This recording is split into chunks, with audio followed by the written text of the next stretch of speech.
Brandon. Just because your batch spelled out my name means nothing. It means we're going to be together, Abby Stevens. Just accept it, he said with a hint of sarcasm. She arched an eyebrow, fully aware the batter's outcome was still a joke to him. Like you have, Mr. I'm only looking for a good time? Brandon shrugged his answer. Exactly. She swung her legs off the bed. She didn't care about her cousin's gift or Brandon's inability to commit. This man was not her soulmate. Red, you know I'm not long-term material.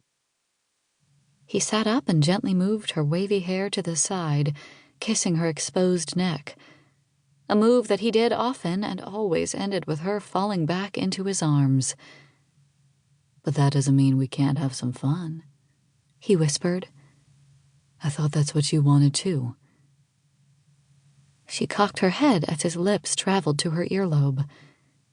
To say what they'd been doing the last few weeks was fun was probably an understatement. But did she even like this guy?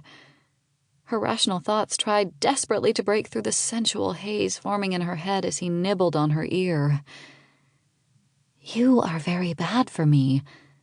I'm going to prove to you and everyone in Buttermilk Falls that for once my cousin was wrong. Right. He reached over to his nightstand for a foil before flipping her onto her back and pulling the comforter halfway up. Care to let me show you how bad I am one last time before this never happens again? Abby sighed, running her hands down his rock-hard abs. This is the last time, she insisted before his lips crushed hers.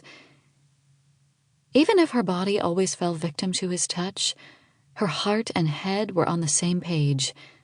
Brandon Swift was not the guy for her. It was then and there Abby realized she'd have to take matters into her own hands to end what they were doing once and for all, and that might have to involve a little bit of magic. Chapter 2.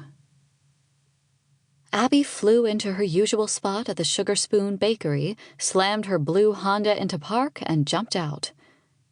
Her shift didn't start until noon, so she'd have 3 hours to accomplish what she needed to do to end things with Brandon for good this time.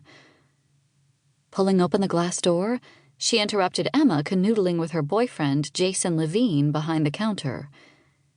The former Miami Herald reporter was Brandon's best friend, but Abby tried not to hold that against him. After all, Jason was a nice guy with a decent head on his shoulders. Seriously, is everyone in this town in love? Emma stepped out of Jason's embrace and adjusted her straight blonde ponytail. Good morning. Why are you here so early? Abby shrugged, not wanting to reveal that she was going to lock herself in the kitchen until she'd performed the mother of all spells. I thought I'd do some baking. Oh, really? Emma grabbed a pink coffee mug and filled it to the rim, passing it to Abby. What are you making? Nothing special. Reaching for the cream and sugar, Abby poured cream into her coffee and added a sugar packet. Mel's been demanding my blueberry pumpkin bread since Labor Day, so I'm going to whip up a loaf. The beloved owner of the Starlight Diner was known for his famous recipes that included blueberries, and he was infamous for his blueberry bacon and blue cheese burger, or as the town affectionately called it, the BBB burger. It was quite possible that Mel requested her delicious bread, although with his stock of blueberries he could probably make it himself. Oh, I have something of yours, Abby. Jason slid off the counter stool and reached into his khakis, pulling out an orange and silver beaded bracelet. Brandon asked me to return this to you. That's not mine. Abby scoffed. Emma raised an exaggerated eyebrow, snatching the jewelry out of her boyfriend's hand. Sure looks like the bracelet I gave you last month for your birthday. No, not mine. Abby turned and rushed into the kitchen with her coffee, knowing full well she was busted. Of course her cousin knew who she'd been sharing a bed with.